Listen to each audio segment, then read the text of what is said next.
Good morning, everybody. We are live. I'm glad to be here with you. We have a lot to recap over the last week and a lot that's happening next week. So let's dig right into it.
Well, folks, we've talked about it before. The Donald Trump regime is the tabloid TV presidency. It is the 90-day fiancé presidency. It is drama all the time.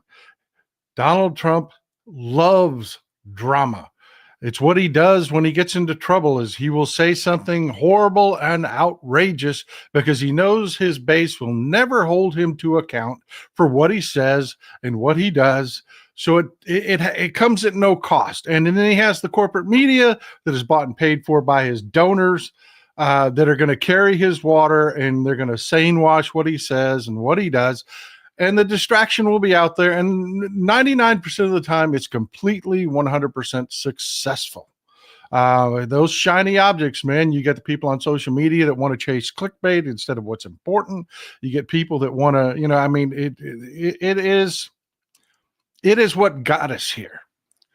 But there is a problem in MAGAville. There's some drama happening that, Donald Trump doesn't want. It doesn't. We're talking about a base fracturing, a base destroying problem that MAGA has, and it comes in the form of Elon Musk. See, Donald Trump loves to suck up to billionaires. He loves their money. He loves their attention. He loves everything about them. He knows that it's the Johnny Got Rocks Billionaire Frat Boy Club donors that are the fattest part of his grift. That comes with a price, because those billionaire frat boys and their agendas diametrically opposed to MAGA.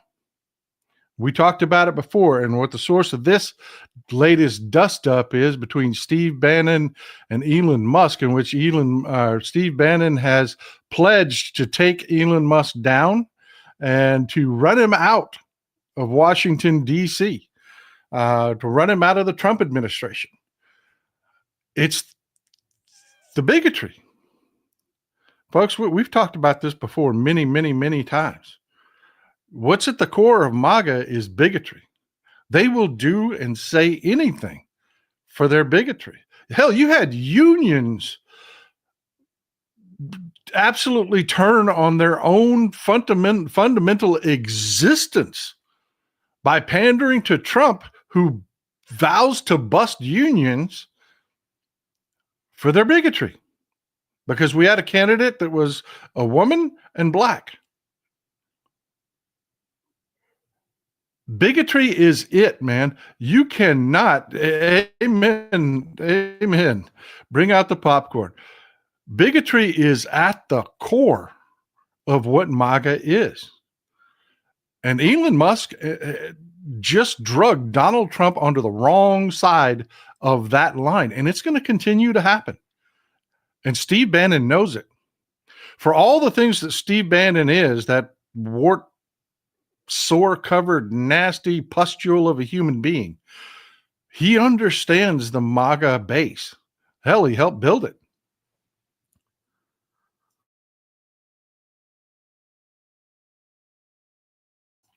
So this is what it comes down to. We're talking about the H-1B visas again. Donald Trump isn't brilliant. He just kind of goes along. He's like, okay, yeah, the bed, whatever you guys say, whatever makes you guys happy, because he knows he said it. I could shoot somebody on Fifth Avenue and get away with it. I'd not lose a single voter, because he lets them be as awful as they want to be. He tells them their bigotry's okay. And what's been at the core of that? Mass deportations. Mass deportations. We got to get, your bigotry's fine. It's all these damn immigrants. We got to get rid of them. I mean, that was what drug so much of his base along with him. That is what explains the exit polling that we had in this last election. Misogyny and bigotry. Elon Musk has come out hard over the H-1B visas program. He's threatened people over it. He's banned people. Some of the biggest MAGA influencers out there saw their supporters stripped of their ability to monetize and on X. It's been a real brawl. I have to be careful of the words I use, because I used the CW descriptor in the last show that we talked about this, and YouTube demonetized my show. So we're going to be very careful about what we call it, but it is we'll call it an internal brawl within MAGA. And Elon Musk drug Donald Trump into the middle of this. Donald Trump put out a statement, says, oh, I have lots of H-1B. Remember, we talked about he doesn't understand the difference between an H-1B and an H-2B visa. Donald Trump came out to, I have lots of H-1B visa holders working at Mar-a-Lago, which made his base freak out. Because it doesn't fit the narrative. Immigrants are bad. Immigrants are criminals. Immigrants are stealing our jobs. They're eating our dogs and cats. And here you have their cult leader going along with Elon Musk over H-1B visas, because the tech bros use H-1B visas so that they no longer have to share the wealth, and they've got employees. We've talked about the abuse in the H-1B visa system, how these people are abused. They can't leave their jobs, because if they quit, they get blackballed and they can't get another job and they get deported. So they're basically indentured servants brought over here to work cheaper than Americans will doing the same jobs. And you have people like Elon Musk and Peter Thiel. They go out there and they lie. Oh, we just don't have the talent. We don't have bullshit. Your entire platform was built on American talent. The problem is you had to pay them, and you don't like doing that. You can't abuse them like you abuse your immigrants strapped to your job workers. Elon Musk just fired a ton of people at Tesla in their engineering, in some of their prime jobs. The people that built Tesla, really built it. Elon Musk didn't build shit. He was a figurehead. He was a face. At Tesla, there were engineers that were doing the designing, that were doing the building. He fired some of his most senior engineers, and guess who he replaced them with? H-1B visa immigrants. And this is a problem for MAGA. This is one that you cannot get around. And this is what is at the core of our show. Is our Democratic Party, and I say "are" because I never have once not said I'm a Democrat. I am a Democrat. My point of views come from the fact that I am a Democrat. I am biased as hell. I am. I know Democrats are the only way forward. I'm going to fight like crazy for Democrats. That's the dog I got in this fight.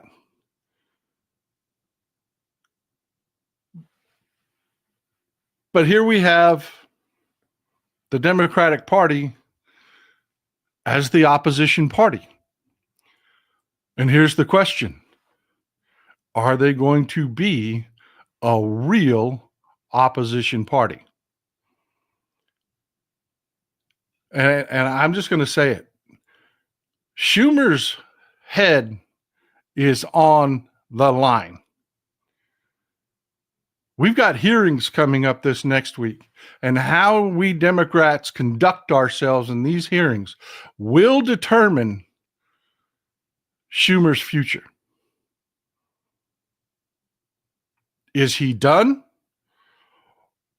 Or is he going to use the skills and the power that he's amassed to fight like a true opposition party? Because it's things like this, the fights over the H-1B program, where I have said it before. I've apologized for it in this last election. We made the mistake. I made the mistake of forgetting that we're not just talking to each other, that we're talking to the stupids. Well, we've got a crack to dig our fingernails into over H-1B visas. Are we going to exploit it? Are we going to drag Elon Musk and Donald Trump into the limelight over H-1B visas? Because no, just like MAGA will not condemn Donald Trump over anything because of their bigotry, because of their core bigotry. He told them, it's okay. You're white and it's all right. They won't go along. They will not go along with defending H-1B visas.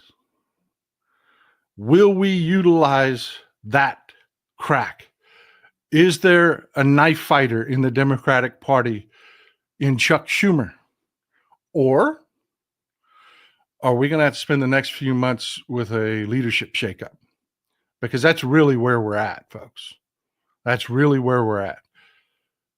We have an opportunity ahead of us. You know me, I'm a ride or die Democrat. I support my people. And right now I am standing behind our majority leader in the Senate, Chuck Schumer. I am. But if Chuck Schumer fails next week, we're going to have an extreme internal battle on our hands. I am just telling you right now, warning you in advance, I am going to become one very unhappy soldier because there are so many opportunities ahead of us. So, folks, off-year elections are backlash elections. They always are. We have to be doing everything we can to make those waves as big and turbulent as possible. And that's what should be happening in these hearings. And there's plenty of fodder for it. But before we get to that subject, let's talk about, yeah, I got some emails. I want to do a correction real quick. Not a correction, a clarification. I was right, 100% right in what I said. But some people misunderstood. We were talking about the super scoopers and utilizing salt water. They don't like to do that. They don't. That is in an extreme situation that they'll do that. And then I had some people email me, but there's video. They're doing it right now, and you're wrong. And there's no, I'm not wrong. I'm not wrong. I am not wrong. They do not like to use the super scoopers in saltwater. One, it's more dangerous to utilize them on the ocean. Super scoopers have been loading up with saltwater from the Pacific Ocean, although this is a fairly rare and typically avoided because it can damage equipment, infrastructure, wildlife, and it is dangerous. So yeah, I was right about that. I was right about that. I responded to the emails I got about that. Yeah, they're doing it though, because man, California is in trouble right now, folks. The Santa Ana winds are back. Some of these planes may be grounded again. They were, I don't know if you've been following the reports and the videos and everything that's been going on in California. They have been scrambling like crazy to try to get, especially the Palisades fire, under control. They didn't. It is still raging, and the Santa Ana winds are back. This is going to be, yes, exactly. Exactly. This is perfectly put, Sherry Ellison. This is going to be heartbreaking. The people of California are going to need all the help they can get. And we're going to see if these titans of the tech industry who built their companies out of California open up their checkbooks and do anything about this. It's been rumored right now. No, I haven't watched that. I'm sorry, SFL, I haven't watched that. We're going to see. It's been rumored that Taylor Swift has donated $10 million to the recovery effort. I don't know if that's true or not, because there really hasn't been a clear, strong push, particular organization to, you know what? And this is why I love California, folks, not because we haven't gotten to that phase yet, but when the hurricane was bearing down on the Carolinas, before it even hit, Republicans were whining. You saw the conspiracy theories. Oh, it's weather manipulation. They're trying to hit us. They're going to hit us with the weather. It was craziness, insanity. And from the second that it happened, from the very second the storm hit, where's FEMA? Where's FEMA? They ain't going to help us. No. Then you saw FEMA officials getting threatened, guns drawn on them for all the conspiracy theories and craziness and nuttery that was going on. Kathy Young, thank you for the support. Try putting salt water in your car radiator. Yeah, exactly. They don't like to do it. They were doing it because they're desperate, but they don't like to do it.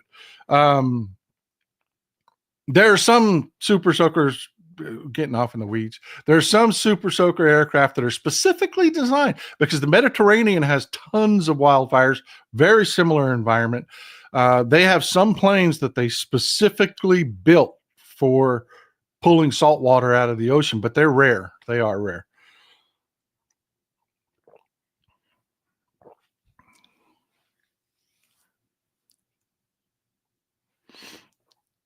Yeah, no kidding, Tina. Why isn't Musk donating $1 billion to? He's apparently got money to burn.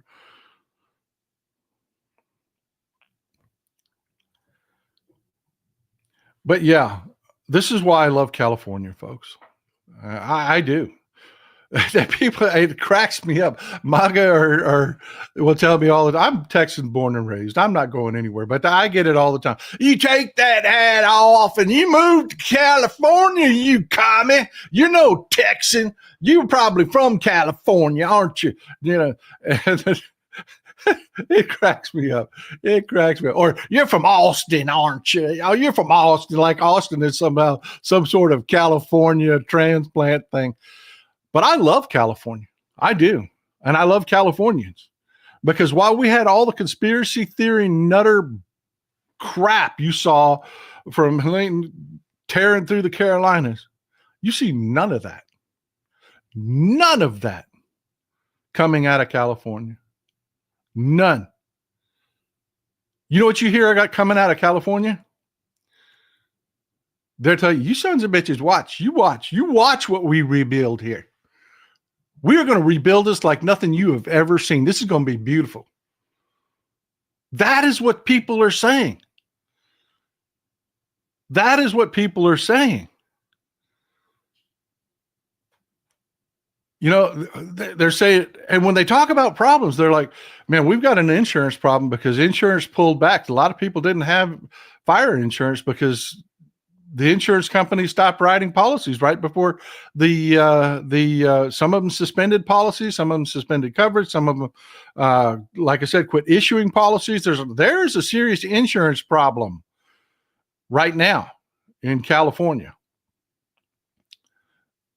But when you listen to Californians talk about it, they're just talking about fixing a problem.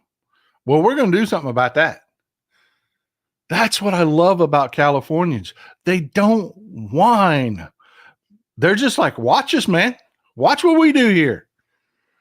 Leanne, and this and his insane remark about smelt just let us know that all animals on the endangered list are now even more endangered. Yeah, I mean it's craziness the way right wingers talk and whine. And exactly, it wasn't just the Carolinas. Same in Florida.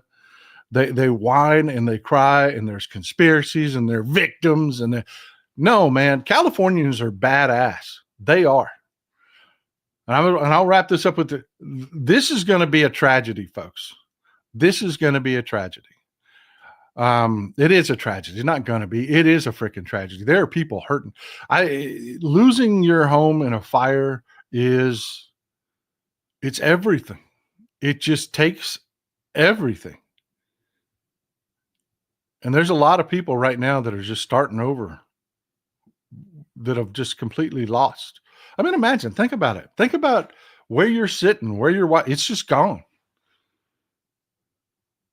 And replacing it is going to take a year, 8 months, if it's fast. I mean, hell, cleanup is going to take months. And they don't even have the fires out yet, folks. I mean, Mother Nature is not cooperating here at all. So yeah, keep California in your heart. Keep California in your heart. A couple other things that have happened. Jack Smith has resigned his position and turned in his report on Donald Trump. There's a lot of heat, and I am first in line with the criticisms of Merrick Garland. They're going to repeat. They broke it up into 2 volumes. His report into 2 volumes.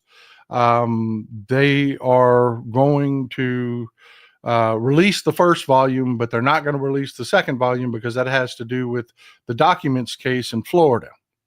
And they are still prosecuting two people, even though Trump is getting off scot-free on that one again, it seems like. There's still prosecutions going. There's a lot of criticism about Merrick Garland and a lot of backbench lawyering. Folks, when you hear legal advice and commentary on legal issues coming out of my mouth, it is not because I am a lawyer or a legal strategist, folks. It's not. It's because I listen to lawyers and legal strategists that know what the hell they're talking about, and I repeat what they say. And in this case, you know me, I am one of the first to criticize Merrick Garland, but no, he can't release Volume 2.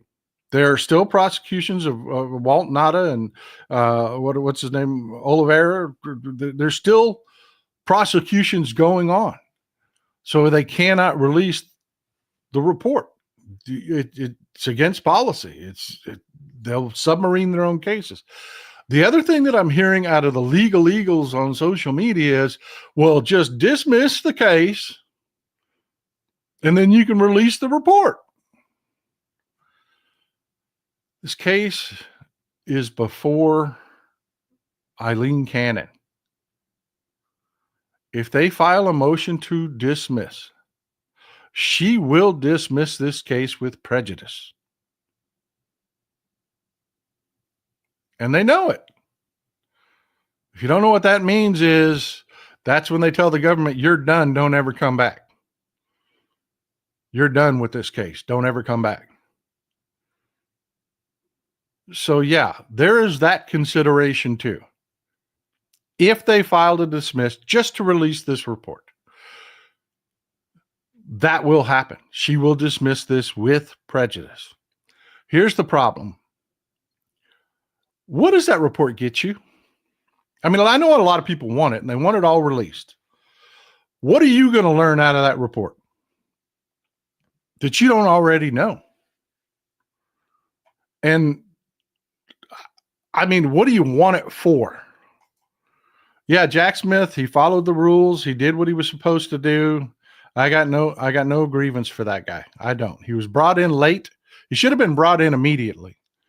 The delay cost us.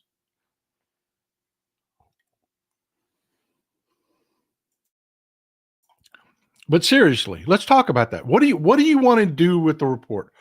You want to talk about it online? You want to talk about it with your MAGA family so that you can prove that Trump's a criminal? They don't care. They don't care. That report isn't going to mean shit to them. They've dismissed it already. You want it for clickbait on your social media platform? Too bad. That's not what we're here for. There's nothing in that report that you're going to hear that is going to confirm for you, the people that are informed, anything that you don't already know. Donald Trump criminally handled our secrets. He was negligent with our classified secrets. Nothing. That report does nothing for you. Nothing. So yeah, would it be nice to have it? Sure. Because I'm sure they did an exceptional job of uncovering all the criminality that was involved. And I think the American people are entitled to know. But the question is it worth handing it to Eileen Cannon and allowing her to dismiss this case with prejudice and never having any recourse at all in the future, just so that we can have the report, a report MAGA will never accept, and you already know. To me, I don't know, folks. You may feel different. We're a community here. I'm not some freaking cult leader. Just because I feel this way doesn't mean this is the way it's got to be around here. I mean, is it worth it to you? Really? I would love to hear it. Is it really? No. I mean, do you want the report to see the light of day? I mean, that's a valid argument, folks. It is a valid argument. You want this to see the light of day so that it's out there. I mean, I know truth means something. So I get that argument. I do. For me, this is much either way, 6 in one hand, half a dozen in the other. I don't give a shit. I really don't care. I know what I know about Donald Trump already. I know what he is. And I know there's nothing I will ever say to any of these MAGA morons to ever change their mind. So I don't need this to hold up for them. I don't. That's just me and where I'm at. I'm in the next fight already. But I get it. It matters. Truth matters. It's like the sentencing that just happened with Donald Trump. Yeah, he skated, he walked. But it mattered that he was sentenced for his crimes because that completed the process. He was convicted of 34 felonies. He was let off because of his office. He ran for office just to be let off for these crimes and to grift, and he succeeded. But that sentencing mattered. So yeah, I get your argument about releasing the report. I do. I understand. I get it. Well, look, we've got some very, very big hearings coming up in the next week. In the next week and coming weeks that are going to be important. And it's going to define who we are as a party. It is. It is really going to define who we are as a party. And let's just dig into it. We've got Scott. We'll start with Scott Bessent. Scott Bessent. He's coming up as Donald Trump's pick for the Treasury Secretary. Scott Bessent. Scott Bessent is problematic. He is. Everything he's said so far has been basically crap. He's got a plan called the 3-3-3 plan, not to be confused with, y'all remember Herman Cain, don't you? Y'all remember Herman Cain and his 999, 999. Y'all remember Herman Cain and Mr. Don't Worry About COVID, and then COVID killed him?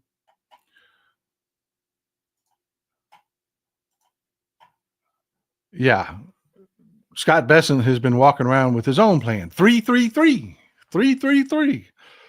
Unfortunately, every time I look at the 3-3-3 plan, they're missing a 3 in there somewhere. They just, I guess 3-3 plan doesn't sound as good as the 3-3-3 plan. I don't know. But his plan is to cut spending. His plan, and it says the 3-3-3 plan is his plan for growth. It is our economic plan into the future.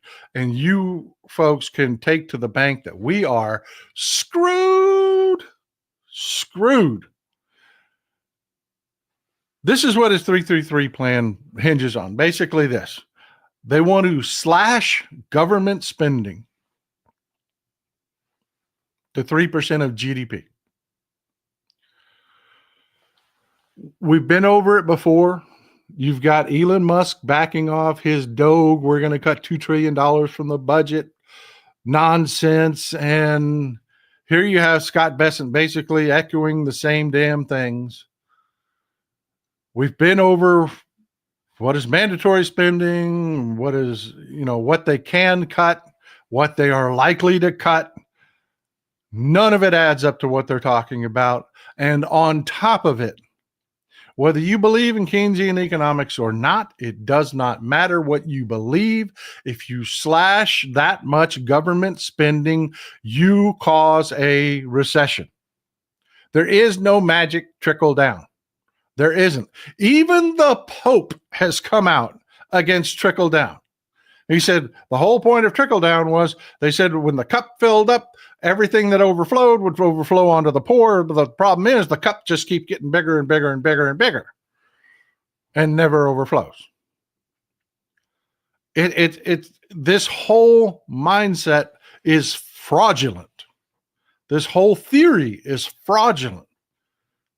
And it does the opposite of what they tell the stupids it's going to do. You can't slash government spending like that without it having an effect on the economy. And I know that's Keynesian economics. It is, but it's reality. We know for a fact it is reality. It is reality.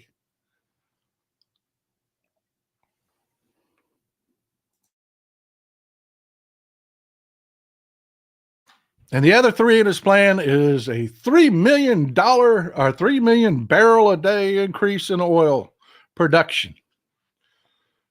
Domestic production. How? The first, we've talked about it. The first thing that Donald Trump is going to do is he's going to remove sanctions on Russia. He's going to flood our market with Russian oil, which is going to be great for a few months. They're going to get their $1.50 gas. They are. Be prepared for that. Be prepared for the "I told you so." They're going to flood the world with Russian oil and gas. But we know what happens. We know that decimates our production, which leads to a backlash and price increases. And those $1.50 gas prices aren't going to last. They're just not. They're going to skyrocket. And we'll be back, you folks in California will be back to paying $6 a gallon, $7 a gallon. Here in Texas, it'll go from we're at the low twos right now, $2 to $2.50. It will skyrocket. But here in Texas, it will skyrocket back up to the $3.50 to $4 mark. So I don't know where Scott Bessent is going to pull 3 million barrels of oil out of his ass, but no, nothing this guy says works. And the oligarch morons, and I've said this before, the oligarchs are just stupid people. Look at what the oligarchs did. I put this out on social media the other day. I'll recap it real quick. Look at what the oligarchs have done. And you tell me if they're smart. They decided they wanted their policies no matter what. So they took the American people and they used whatever wedge issue they could They bought out the corporate media. They took people that were already, look, folks, you want the truth? We have a lower standard of living than any of our peers. Ask the folks in this is what I love about the fact that we have a global audience here in the live chat. I cannot thank you, Trina Longa, all you folks. I cannot thank you enough for being here with us. That worldview is incredibly important. Our standard of living here in America is lower. It's lower than our European friends. It is. We make less money. We work more hours. We have less vacation days. We have poorer benefits,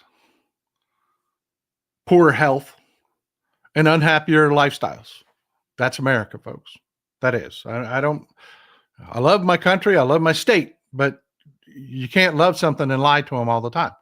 That's just the way it is.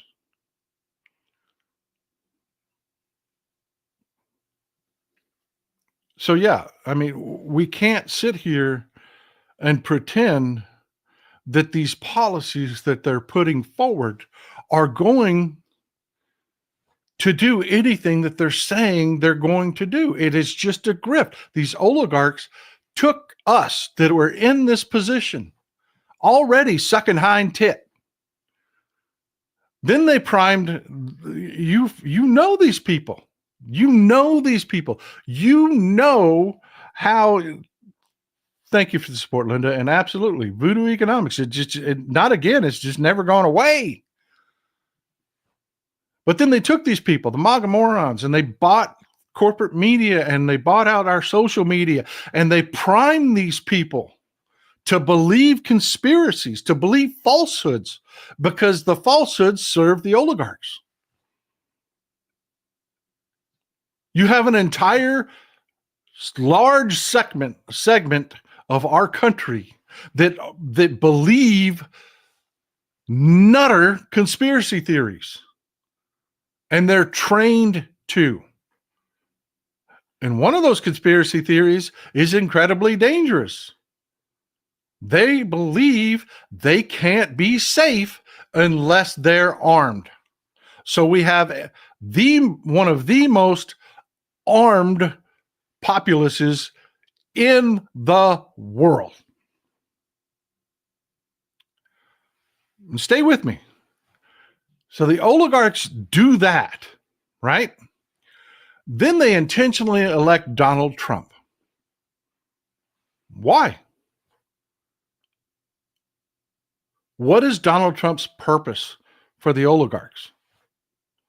To take shit away from us so that the oligarchs don't have to pay for it.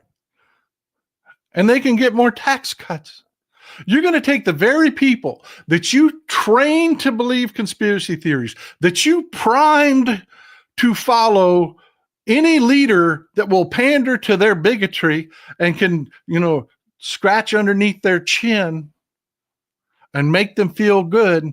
And you're going to take shit from them when they're already living below standard lives. Oligarchs are not smart people. They aren't. They tend to be very specialized in very specific ways. Yeah, one sister called another sister propaganda ready. Amen. So, Amy Manuel, glad you're here. Thank you for always supporting us. I appreciate you. I really do.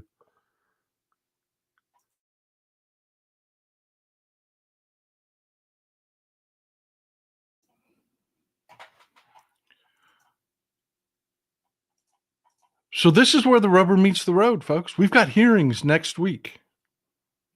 And the oligarchs want what they paid for. And the cracks are already forming. You see it between the fight between Bannon and Musk. And Bannon gets it.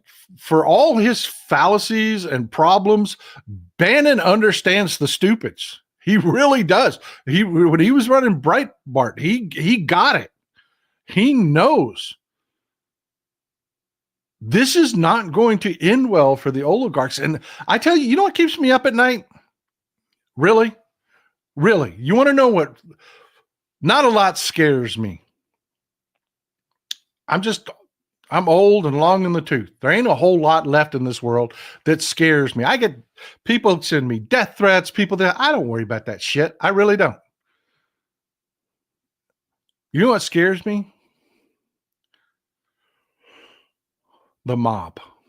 And I don't mean the mafia. I mean the mob.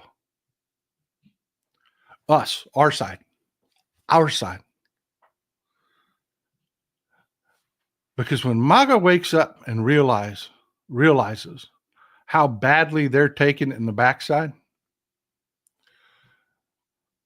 they're going to turn on these oligarchs. And they're going to be a lost, rudderless ship out at sea because we're not going to pander to their bigotry.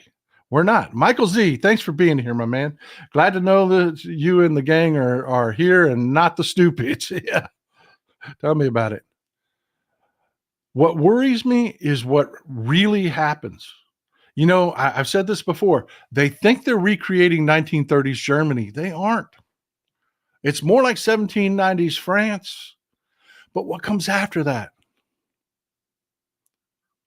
It's going to be the 1910s and 1920s Russia. That's what scares me. That's what keeps me up at night. Because societal backlashes are dangerous. They get momentum. And you get people that end up rising to the top of them based on charisma and their willingness to sell a dream. And man, these oligarchs' extreme arrogance never allows them to see the danger in what will happen. It won't be pretty. E.T., thank you, my man. It would have been nice to have had this MAGA meltdown before the election, but here we are because the oligarchs were smart enough to know you don't do this before the election. They're going to do it now. They're going to get what they paid for. Dems need to hit back hard against them. Yes, we need to be a true opposition party. We need to ride this. We do. But folks, listen to me. This is what keeps me up. Is that I'm not afraid we're turning into 1930s Germany. I'm afraid we're turning into the Soviets. And it's not anti-communism talk or anti-social. You know, I believe the best government there is a mix of socialism and capitalism. It's a mix, kind of like what they do with our friends in Europe do. That's not what I'm talking about. I'm not talking about anti-communism. I'm talking about what they did. That backlash against the oligarchs doesn't just take out the oligarchs and the business leaders and the scientists and the teachers and the ones that are causing the problem. No, when the mob attacks, it's like a wave. It rolls across your entire society. And it's bloody and it's dangerous. That's what keeps me up at night. And these folks have no clue what they're flirting with. Omnissiah Sphinx, Catfish Jr., thank you for the support, my man. We're going to have a French Revolution all over again. It looks that way. It really does look that way. They don't seem to understand what they're doing. And they don't seem to understand nobody, even the people that voted for Trump, don't want what they're about to do. But yeah, it's going to be glaring here over the next few weeks. We've got some confirmation hearing coming up. And let's talk about three of the big ones. You got Robert Kennedy coming up. Boy, this guy right here is something else, man. And this is going to be one of the major tests for us Democrats. What are we willing to talk about and what are we willing to do? Because he has some nasty stuff out there. Let me find it for you. Pause for just a second. Stick with me.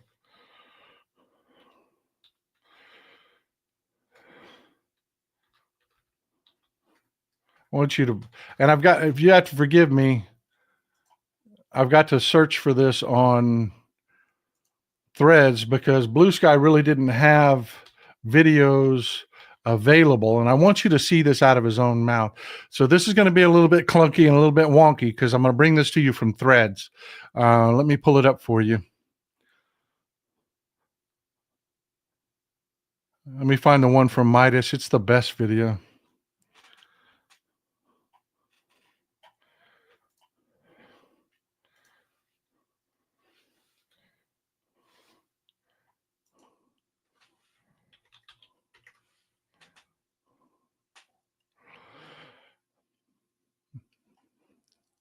Let me find it. Let me find it. Let me find it.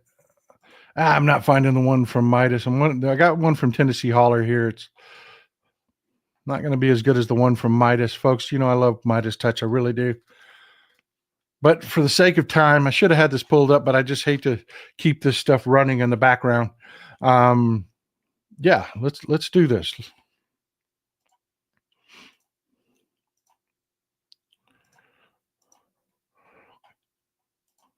This is the kind of thing that we should be seeing at the hearing. Immune to COVID-19 attacks certain races disproportionately. The races that are most immune to COVID-19 are because of the structure of the genetic structure, genetic differentials among different races of the receptors of the ACE2 receptor. COVID-19 is targeted to attack Caucasians and Black people. The people who are most immune are Ashkenazi Jews and Chinese. But we don't know whether it was deliberately targeted that or not. But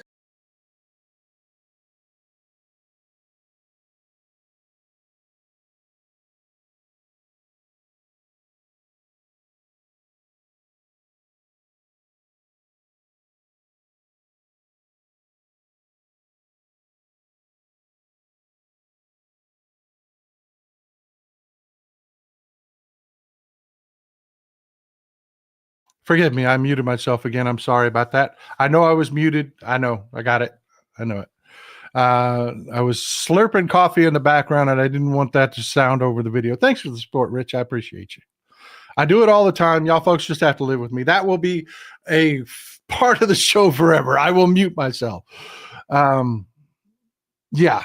RFK has tons of these conspiracy theories. Tons of these conspiracy theories. That one, you know, he's saying that COVID was targeted not to attack Jews, Ashkenazi Jews, and the Chinese, but it was targeted towards Caucasians and Black people, which is just crap. Jews suffered at the same rates as everyone else. China, even worse. Millions died in China from COVID. Millions died from COVID in China. I mean, it's just insanity, the stuff that this guy has said. Let's just run through the greatest hits from RFK. I got a list here for you. Just the nonsensical craziness that he has said. You know, there's the old school. He's got an entire organization based on creating conspiracy theories around healthcare. It's one of those things. It's like one of those clickbait things you see where they say, oh, well, look at this. This is what chicken nuggets are made out of. And then they show you some pink paste, and that's not really what chicken nuggets are made out of. But it scares people. He's got this whole grift, this anti-vaccine grift that goes on. And he's said forever, vaccines cause autism. He said they knowingly allowed the pharmaceutical industry to poison an entire generation of American children. It's crap. It's a lie. He claimed that Dr. Fauci and Bill Gates just exaggerated the whole pandemic.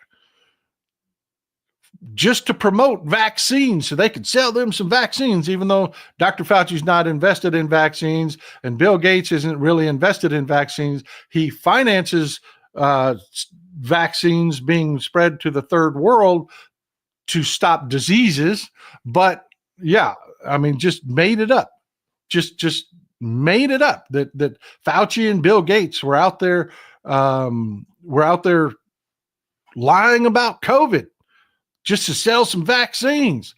He claimed the FDA intentionally suppresses all of his, wacky conspiracy theory science and raw milk and all that. They intentionally don't want you to have the knowledge because, they want to sell you stuff and keep you sick so they can sell you stuff. And it's big, gigantic conspiracy theory.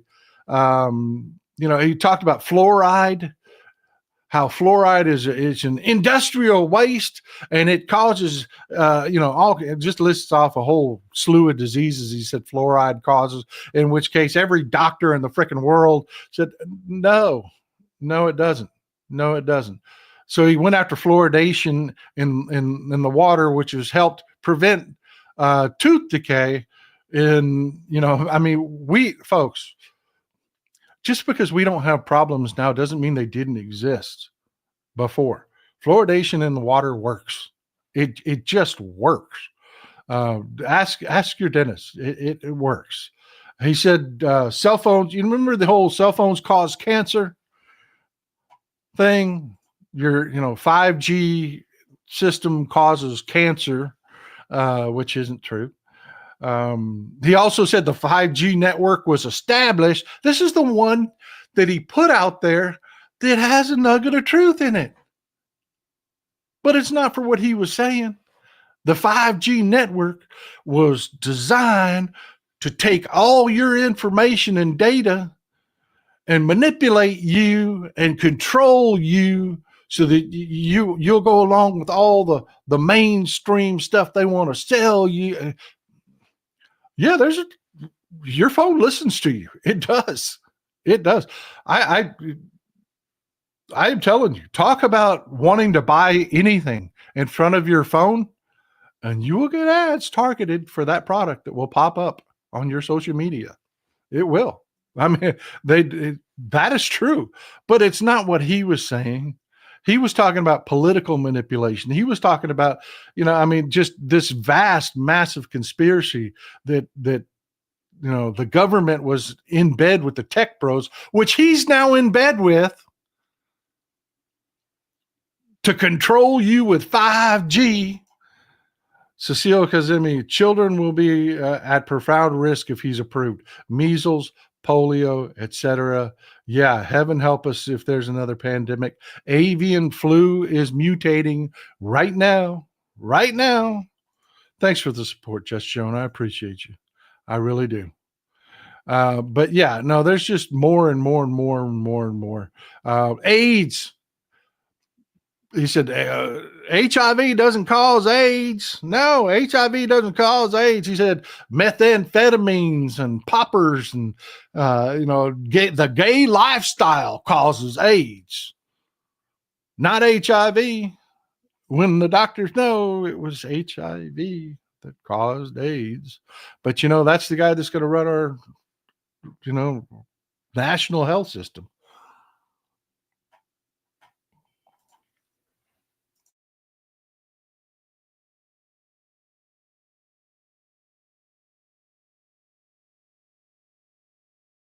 Needed a sip of coffee there for a second. It's just insane. Like I said, he said fluoride caused arthritis, thyroid disease, neurological disorders, IQ loss, bone cancer. This was a great one. I got a list here that I made. He said that Prozac causes school shootings. And his proof that before Prozac, we didn't have school shootings.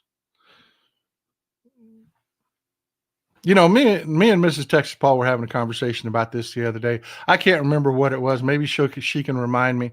But there was something that they popped up that they were saying, oh, well, this is, people are saying this is causing that. And I'm like, bullshit. No, it's not.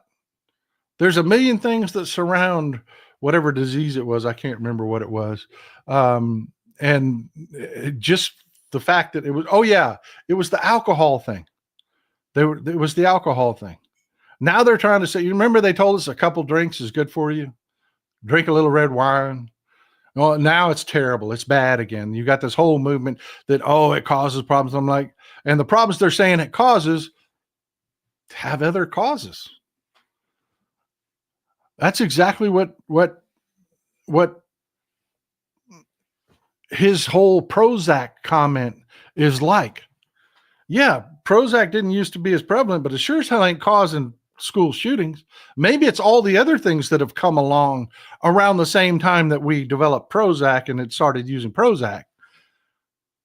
Maybe it's all the other things, like, I don't know, this modern Republican Party telling everybody that the only way that you're safe is to be fucking armed. Second Amendment solutions, shit like that. Maybe it's not the Prozac, But this is the guy. I mean, this is the guy. There's so much out there. There's so much video coming out of his own mouth. This is the Democrats' opportunity to show that they're going to be an opposition party. They should humiliate him. Absolutely humiliate him. Because I tell you, what he's trying to do right now is he's trying to put the crap back in the horse. And he suddenly says, I believe in polio vaccines. I believe. I 100% believe. And we talked about it before. That's bullshit. Because this is Aaron Siri, his lawyer, sitting there arguing to not just get rid of polio vaccines, but they need to get rid of hepatitis and several other vaccines. He just wants to just get rid of 100%. And they didn't just talk about it. They there's that old expression, don't talk about it, be about it. Well, yeah, they're all about it. They are all about it.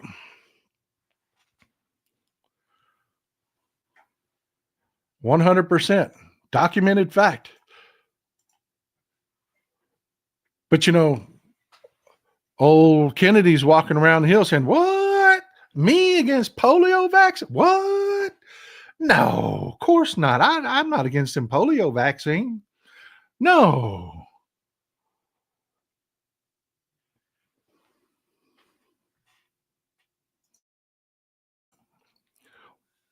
This is going to determine, this is going to show us what are Democrats willing to do as an opposition party.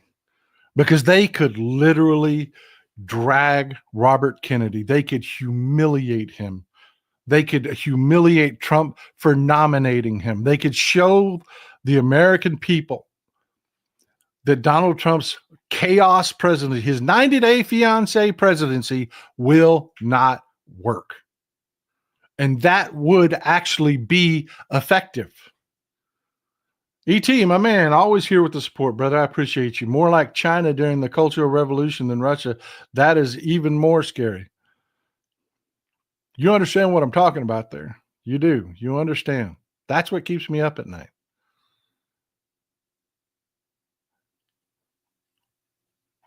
But yeah, he's not the only one coming up. You got old Pete Hegseth. Pete Hegseth. Slippery Pete. He's coming up in his hearings. And again, I got to ask you something. If I was nominated for a position in an administration, do you think the Republicans would talk about the fact that I am not Christian? Do you think they'd bring up my my religious beliefs to show their base that I'm an other? Do you think they'd do that?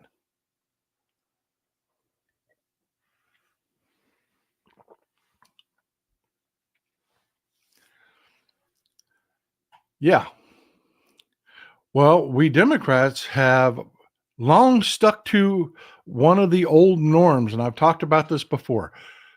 One of our greatest Achilles heels as a party is that we keep behaving as though these old norms are still alive because we still participate in them. And that's got to stop. That's got to stop. It does. We have to act like we are the opposition party. We got to get off the high road. We do. We have to get off the high road. And one of the things that has been a norm, an old norm, was you do not go after someone's religious beliefs. You don't. You just don't do it. But folks, that's a problem with Pete Hegseth. That is a problem with Pete Hegseth. He isn't just a Christian, he's a Christian nationalist.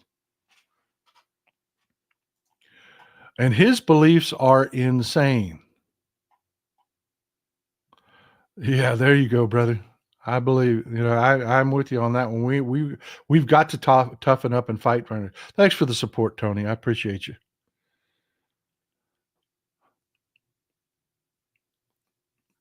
Pete Hegseth is a Christian nationalist. He's not just a Christian. I wouldn't care if he was just a Christian. Hell, if he was just a Christian, he wouldn't be the guy who the guy he is if he was a real Christian. My beef isn't with Christians or Muslims or Jews or just about any religion. I don't care, because for the most part, they have tenets about acting decently within them. My problem is people that are like Christian nationalists, which is one of the least Christian movements there ever was. Because folks, they're not okay with, I believe what I believe and you believe what you believe. They're not even okay with different Christian sects. It's you march to our beliefs or else. That's it. We are the government. You will believe what we believe, period. Yeah, Fetterman is really flirting with crossing that line between naive to just plain stupid. He is flirting with becoming Joe Manchin 2.0. Jerry Anderson, thanks for the support, brother. He really is flirting with becoming Joe Manchin 2.0.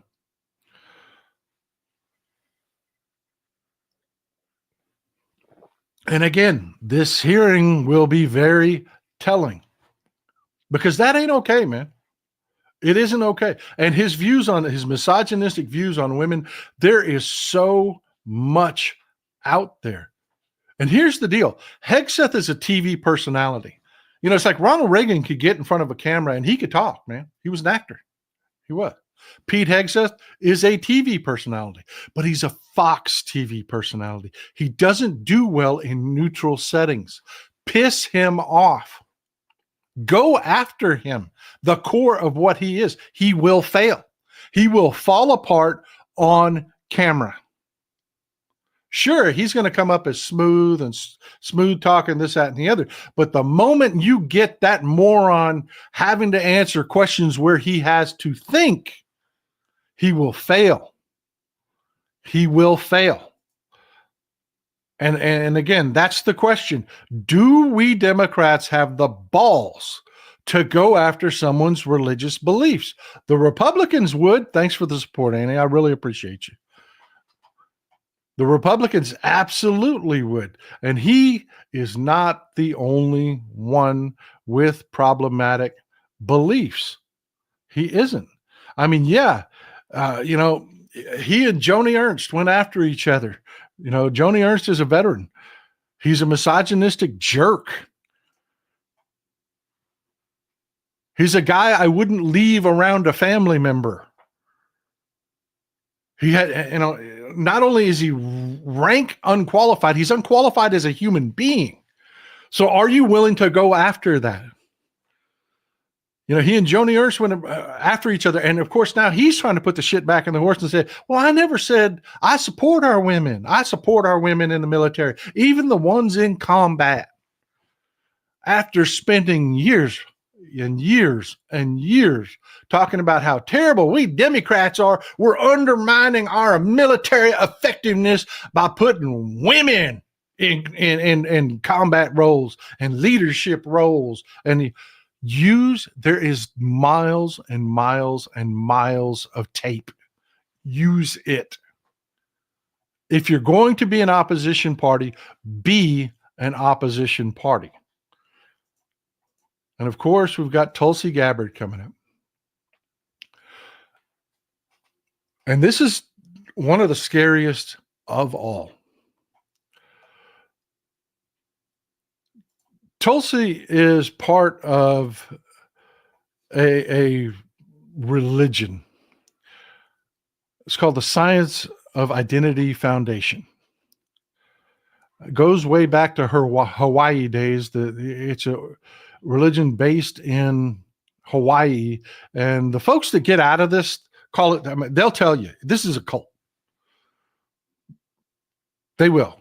The folks that have left this, have gotten out of it, they're unequivocal about this. This is a cult, and Tulsi Gabbard is dangerous. They don't hem-haw around about it.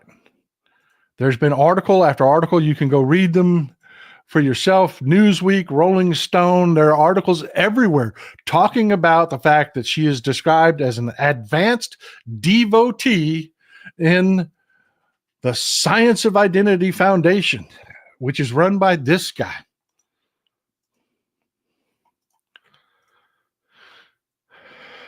And I'm going to destroy this name when I try to read it.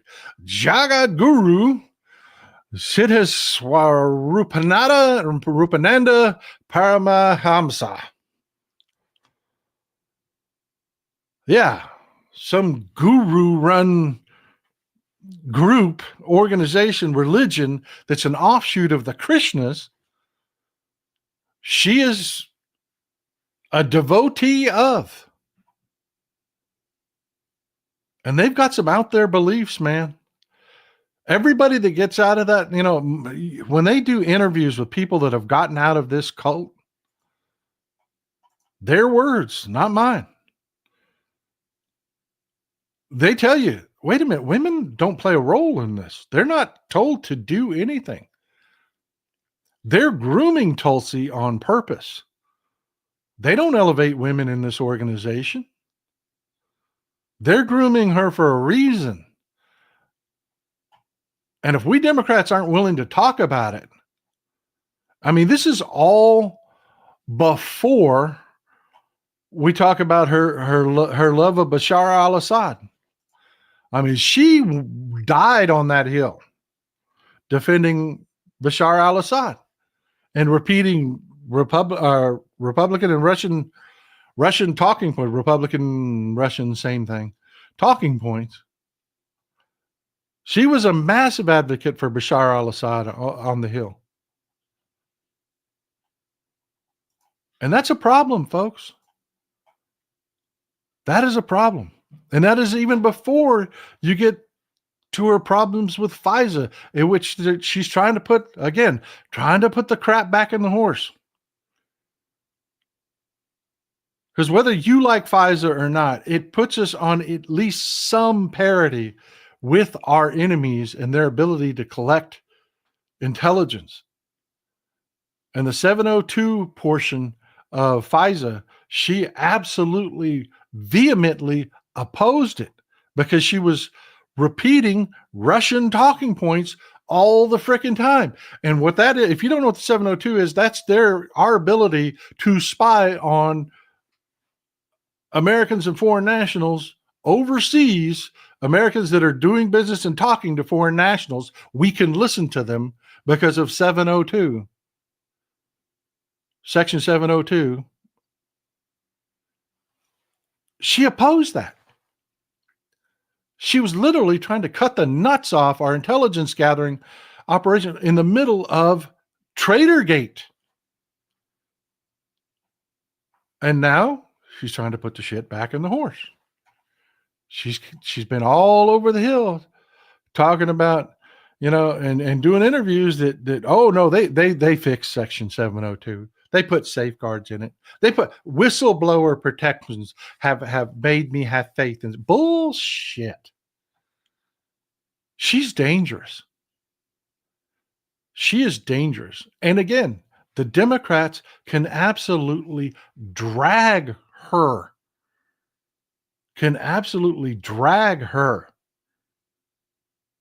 In these hearings. She can hold them up. Because remember, we don't have to win MAGA over. We just have to make them stay home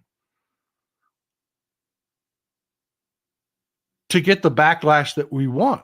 Andrew Ordonez, every person in this chat has a role to play. Plant seeds of doubt, challenge misinformation, stand up for what's right, amplify your voice. No one is coming to save us.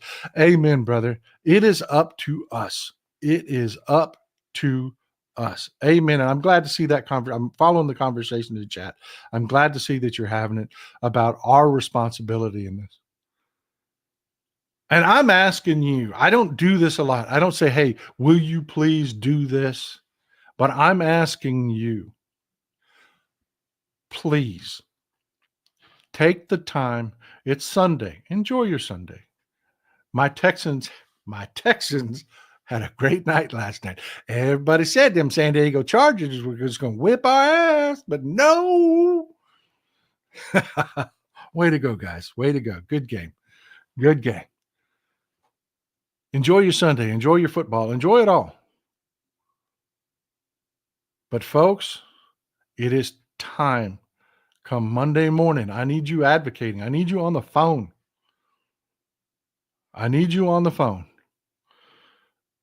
It's Sunday here. It may be Monday where you're at. We have a huge international audience. It's Sunday here. I need you on the phone calling your representatives here. And if you don't have a Democratic representative, call the closest one you got.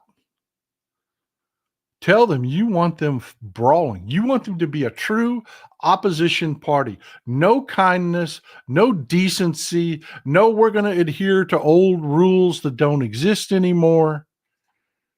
We're going to fight. And you got their back. You've got their back. That's what they need to hear. Emails work too, but yeah, calls are great. Calls are great. Let your senators know. Amen. I lost your comment. Somebody just put the comment, let your senators know. Yeah, absolutely. We do have this fight on our hands, and this is going to determine we're going to see over this next week, what is the tone of our opposition? Do we have the balls to be in this fight? It's do or die time, folks. It is. Let's see how we do. Well, I love you, folks. That's what I've got for you today. I know we normally go a little bit longer, but I do apologize. I have appointments this afternoon, and I can't do the roundtable today, but we'll do one on Wednesday. I appreciate you being here. Audience scraped just over 4,000. Hit the thumbs up button. We got 36, almost 3,700 people in here right now. Hit that thumbs up button. Hit the subscribe button. If you do not subscribe to YouTube channels, I did that forever. It is just like a follow button on the rest of social media. I thought subscribing meant like you were buying a magazine subscription or something like that. That's not what it means. It's just like the follow button. Hit that subscribe button. Let's keep building this community, getting these videos out on, manipulate the algorithm, folks. Let's get these talking points out to people. Let's get this information out to people so that they understand what's going on. Let's build our community. Let's let those good and decent people out there know that, hey, we're here. Come hang with us. Let's do this, folks. Enjoy some Texas cities at night.